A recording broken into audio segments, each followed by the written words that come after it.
अस्सलाम वालेकुम। Welcome back to physics sources.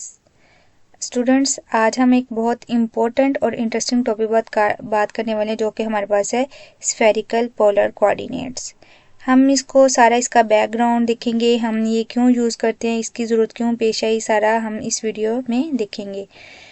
तो स्टूडेंट्स, नॉर्मली हम फिज़िक्स और मैथ में कार्टेशियन कोऑर्डिनेट सिस्टम जो कि हमारे पास एक्स वाई जी होता है इसको यूज़ करते हैं।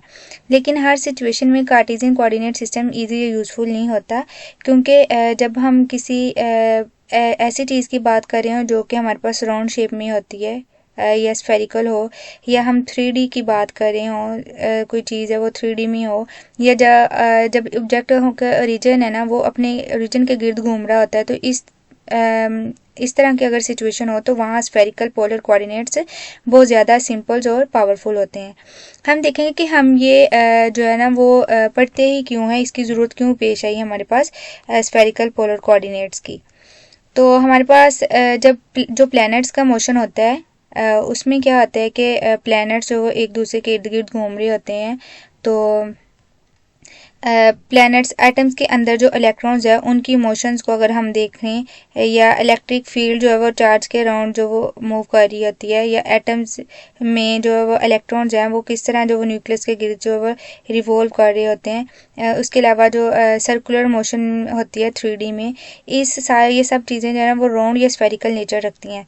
ऐसे केसेस में जो हमारे पास एक्स वाई जी जो होते हैं ना, उन्हें यूज़ करना मुश्किल हो जाता है। इसलिए साइंटिस्ट ने इंट्रोड्यूस किया जो कि हमारे पास है स्फेरिकल पोलर कोऑर्डिनेट्स, या हम उसे कहते हैं कर्विलिनियर कोऑर्डिनेट्स। और उनमें सबसे इम्पोर्टेंट जो है ना वो स्फेरिकल पोलर कोऑर्डिनेट सिस्टम्स होता है। ठीक है, कर्विलिनियर कोऑर्डिनेट्स होते हैं ना, उनमें जो सबसे इंपॉर्टेंट है वो हमारे पास क्या है, स्फेरिकल पोलर कोऑर्डिनेट सिस्टम, जो कि आर थीटा और फाई हमारे पास होता है। ये हम देखते हैं कि हमारे पास होता क्या है स्फेरिकल पोलर कोऑर्डिनेट्स। आर का मतलब है, जो हमारे पास इधर आर है, इसका मतलब है ओरिजिन से पॉइंट तक सीधी लाइन का डिस्टेंस। ठीक है, रेडियस के फॉर एग्जांपल अगर हम कहते हैं कि ये हमारे पास एक सर्कुल है, ठीक है, तो आपको पता है कि आर जो रेडियस को शो करता है, तो ये हमारे पास जो ये डिस्टेंस है ना, ये हमारे पास आर है। क्या कि ओरिजिन से पॉइंट तक जो सीधी लाइन का डिस्टेंस है वो हमारे पास आर है। अगर हमारे पास जो पॉइंट आर है, ये जो हम बात करें रेडियस की, अगर ये हमारे पास जो पॉइंट आर है वो क्या है कि पॉइंट दूर है ओरिजिन से, ठीक है, तो इसका मतलब क्या है कि जो आर वो ज़्यादा होगा, यानी रेडियस हमारे पास ज़्यादा होगा। और अगर ये पॉइंट के पास है, ये जो लाइन सीधी है ये पॉइंट के बिल्कुल इधर पास आ जाती है, तो उसका क्या मतलब है कि आर छोटा है। ठीक है, अगर हम रियल लाइफ में देखें तो फॉर एग्जांपल जैसे हम कहते हैं कि ये शहर वो मुझसे ना 10 किलोमीटर दूर है, या वो हमारे दोस्त का घर मुझसे 5 किलोमीटर दूर है, या 100 मीटर दूर है, इस तरह हम अगर बात करें तो ये हमारे पास रियल लाइफ में एग्जांपल है, ये आर क्या होता है। ठीक है, सेकेंड नंबर पे हमने देखना होता है कि हमारे पास जो है ये थीटा क्या होता है। ठीक है, अब हम देखते हैं कि हमारे पास थीटा क्या है। तो जो हमारे पास थीटा है वो क्या है कि थीटा वो एंगल होता है जो आर और जो पॉजिटिव जी एक्सिस के दरमियान बनता है। कैसे, हम देखते हैं कि हमने बात की कि ये हमारे पास, ठीक है, ये एक सर्कुलर पड़ी हुई है ये कोऑर्डिनेट्स में। ठीक है, एक्स एक्सिस वाई और ये जी है। ठीक है, हम एक ड्रा करें तो ये हमारे पास सेंटर से लेके जो ये डिस्टेंस है ये आर है, लेकिन जो थीटा है वो एंगल बन रहा है ना, हमारे पास हम एंगल बना रहे हैं ना, तो ये हमारे पास जी एक्सिस के अलोंग ये जो थीटा बनता है ना, ये, तो ये हमारे पास क्या है, पोलर एंगल भी हम इसको कहते हैं। और अगर पॉइंट जी एक्सिस के पास हो तो थीटा क्या है हमारे पास जो है वो छोटा होगा, और अगर ये एक्स वाई प्लेन में हो तो थीटा जो है ना वो 90 थीटा जो है वो 90 के इक्वल होता है। यह हम इसकी एक और डायग्राम इधर मैं आपको दिखाती हूँ, तो हम उधर से अगर आप समझेंगे तो आपको ज़्यादा आसान होगा। ये देखें, ये है हमारे पास, ठीक है, तो हमारे पास थीटा क्या आता है, ये हमारे पास एक प्लेन है, कोई चीज़ सर्कुलर में मूव कर रही है, तो ये हमारे पास जो जी एक्सिस के दरमियान जो ये पॉइंट पी आर क्या है, डिस्टेंस है जो हमने देख लिया, और थीटा क्या एंगल है जी के दरमियान। अगर तो ये अगर फॉर एग्जांपल हम बात करें कि ये हमने बात की कि अगर ये आर पॉइंट पी इधर मूव है तो आर इसके दरमियान थीटा छोटा है, अगर जिस तरह ये इधर एक्स वाई के लॉन्ग मूव करता जाएगा पॉइंट पी, तो वो जो थीटा है वो उसका बढ़ता जाएगा। जाएगा। जैसे हम ऊपर आसमान की तरफ देखकर जो है वो एंगल मेजर करते हैं, तो ये हमारे पास क्या आता है, थीटा आता है। ठीक है, अब हम कहते हैं कि हमारे पास जो है ये थीटा जो फाई की बात करें, थर्ड नंबर पे हमारे पास फाई होता है। ये फाई क्या आता है, एजीम्यूथल एंगल हम इसको कहते हैं। ये जो हमारे पास एंगल है ना फाई, वो है एक्स वाई प्लेन में। ठीक है, ये एक्स वाई प्लेन में हमारे पास बन रहा है ये। तो ये हमारे पास एक्स वाई प्लेन में बन रहा है। अगर वाई एक्सिस की तरफ घूमेगा, अगर हम कहें कि अगर पॉइंट जो वो एक्स एक्सिस पर हो, ठीक है, पॉइंट पी, ये वाला जो पॉइंट है इधर हमारे पास इस जगह पे हो, तो क्या होगा, थीटा हमारे पास क्या होगा, ओबियसली ज़ीरो होगा। लेकिन क्योंकि ये फिर इधर चला जाएगा ना, और अगर हमारे पास जो पॉइंट है वो वाई एक्सिस की तरफ घूमे, तो फाई जो है ना वो बढ़ता जाएगा। जितना पॉइंट पी रहेगा, अब पॉइंट पी इधर था तो ये उसका फाई एंगल उतना ही हमारे पास बढ़ गया। जैसे हम कंपस डायरेक्शन नॉर्थ से ईस्ट देखते हैं ना, तो वो घूमती है, तो सेम इसी तरह हमारे पास ये एजीमुथल एंगल जो है ना वो करता है। अब हम देखते हैं कि ये वो सारी इसी डायग्राम को एक्सप्लेन किया हुआ है हमारे पास। अब ये है कि जो हमारे पास कार्टेशियन से ना हम स्फेरिकल कोऑर्डिनेट में किस तरह रहते हैं, इसकी कन्वर्जन हमने देखनी होती है। ठीक है, अब देखें ना, सिंपल हमारे पास एक्स वाई जी था, वो तो हम सिंपल उसको कैलकुलेट कर रहे थे। लेकिन अब कोई चीज़ है उसको हम कम्प्लेक्स में लेके जा रहे हैं, तो सिंपल से हम उसको कम्प्लेक्स में लेके जाएंगे। उसको कैसे कन्वर्ट करते हैं तो वो हम देखते हैं। अगर किसी पॉइंट एक्स वाई जी जो हमारे पास है, जो कि कार्टेशियन कोऑर्डिनेट्स है, हमें गिवन हो, तो हम उसे स्फेरिकल में कन्वर्ट करते हैं। जो किस तरह कन्वर्ट करते हैं उसके हमारे पास बेसिक्स फार्मूले हैं, तो हम उसे स्फेरिकल में कन्वर्ट करते हैं। जैसे कि हमारे पास एक्स जो हमारे पास होता है वो किसके इक्वल है, R sine theta cos phi. ये आपको एंगल ये याद करने पड़ेंगे। ठीक है, इसी तरह जो नेक्स्ट हमारे पास वाई है वो किसके इक्वल है, आर साइन थीटा और साइन फाई के इक्वल है। और जी जो है हमारे पास आर कोसिस है। ये रिलेशन बताते हैं कि 3D स्पेस के पॉइंट स्फेरिकल एंगल से कैसे बनते हैं। हम इनको इस तरह देखते हैं, जो हमारे पास यूनिट वेक्टर्स होते हैं, ये जो हमारे पास यूनिट वेक्टर होते हैं ना स्फेरिकल कोऑर्डिनेट्स में, तो हम उनके ज़रिए हम इनको देख लेते हैं कि हमारे पास किस तरह ये यूज़ होते हैं, सारा हम उसको डिटेल में देखते हैं। ये हमारे पास है unit vectors in spherical polar coordinates.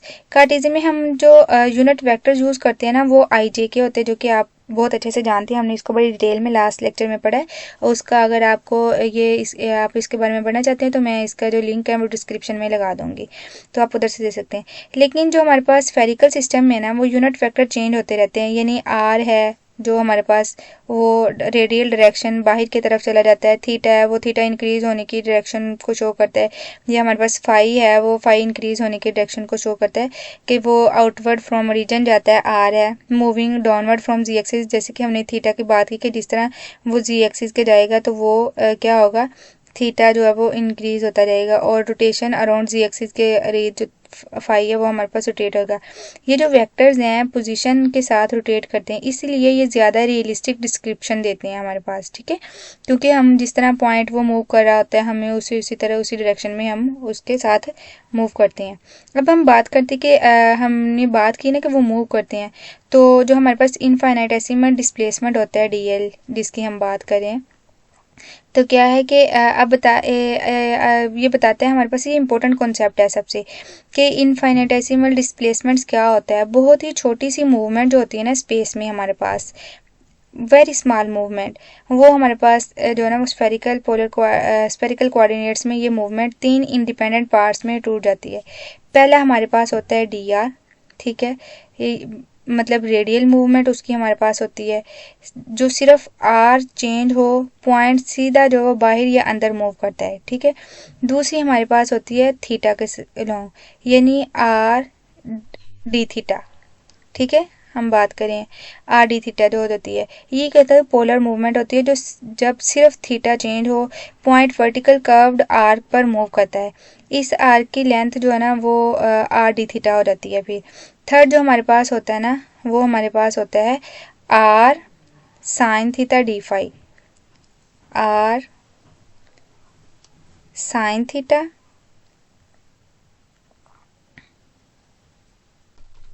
और डी फाई हो जाता है।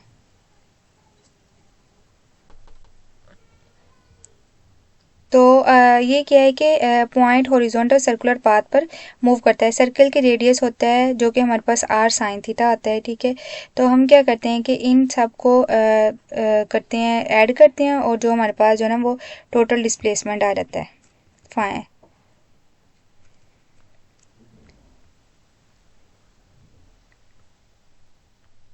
ये हमारे पास क्या है, जब हम इन सब को क्या करते हैं कि आर डी आर था जो सिंपल आर के लॉन्ग था, फिर हमने देखा कि जो थीटा जो हमारे पास था पोलर मूवमेंट हुई, फिर देन हमने देखा कि उसकी जो हम एजीम्यूथल मूवमेंट हुई।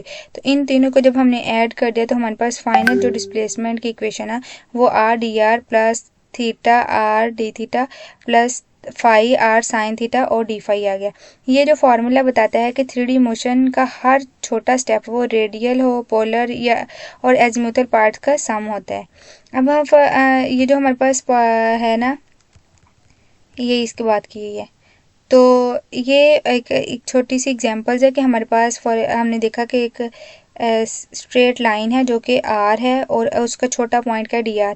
ये हम क्या शो करते हैं कि D R small changes in spherical coordinates create a different type of movement when only D R change the point moves directly outward. तो जैसे ही सिर्फ आर चेंज होता है तो पॉइंट जो है ना वो आउटवर्ड डायरेक्शन में या इनवर्ड डायरेक्शन रेडियल लाइन की तरफ वो मूवमेंट करता है, ठीक है। और इसी तरह जब हमने बात की कि जब सिर्फ हमारे पास डी थीटा चेंज होता है तो वो डिस्टेंस आर जो है ना वो कांस्टेंट रहता है, लेकिन सेम रहता है, लेकिन जो हमारे पास पॉइंट है ना वो long curved arc vertical plane में मूव करता है, इसलिए हमारे पास उसकी जो लेंथ है ना वो आर डी थीटा हो रहती है। जैसे ही इसने आर ने इस पॉइंट से इस पॉइंट पे मूव किया तो उसने एक एंगल बनाया जो कि हमारे पास डी थीटा है, तो इसलिए हमारे पास क्या आ गया, आर डी थीटा। इसी तरह जब हमारे पास ओनली डी फाई चेंज होता है तो क्या होता है, पॉइंट मूव करता है अराउंड जी एक्सिस के इन हॉरिजॉन्टल सर्कुलर पाथ के। इससे क्या होता है कि जो हमारे पास रेडियस है सर्कल का वो क्या आ जाता है, आर साइन थीटा। सो जो हमारे पास जो आर्क लेंथ होती है वो क्या बन जाती है, R sine theta D phi. तो ये इसने मूव किया, ये मूव किया तो हमारे पास क्या आ रहा है, R sine theta D phi. ये हमारे पास इसकी लेंथ बन गई जो कि हमारे पास है इसकी टोटल इनफाइनाइट डिस्प्लेसमेंट, ठीक है। अब ये हमारे पास हम कहते हैं कि ये यूज़ कहाँ आते हैं, जो हमने बात की शुरू में स्टार्ट में कि प्लैनेटरी मोशन में जब प्लैनेट्स जो है ना वो सन के गिर्द घूमते हैं तो मोशन स्फेरिकल नेचर का होता है, तो उसको कैलकुलेट करने के लिए ये हम यूज़ करते हैं। फिर उसके अलावा ये हमारे एटॉमिक फिजिक्स में यूज़ होती है। हमने एटम्स की बात की कि इलेक्ट्रॉन्स की प्रोबेबिलिटी जो वो क्लाउड स्फेरिकल होता है ना, तो श्रोडिंगर इक्वेशन स्फेरिकल में ईजी होती है तो हम उसमें ये यूज़ करते हैं। या इलेक्ट्रिक और मैग्नेटिक फील्ड में जो पॉइंट चार्जेस के अराउंड फील्ड स्फेरिकल होती है, गॉसेस लॉ में स्फेरिकल सिस्टम बहुत यूज़फुल होता है। उसके अलावा हम सैटेलाइट और जीपीएस सिस्टम इसको यूज़ करते हैं, कैसे कि जो अर्थ सेंटर्ड कोऑर्डिनेट्स होते हैं एंगल और डिस्टेंस से पोजीशन फाइंड करने के लिए की जाती है इसे।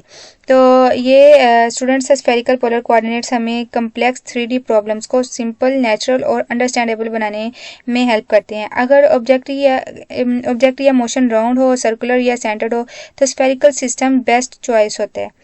तो ये था हमारा आज का लेक्चर। अगर आपको ये समझ आया, पसंद आए तो लाइक करें, शेयर करें और चैनल को सब्सक्राइब करें। Thank you.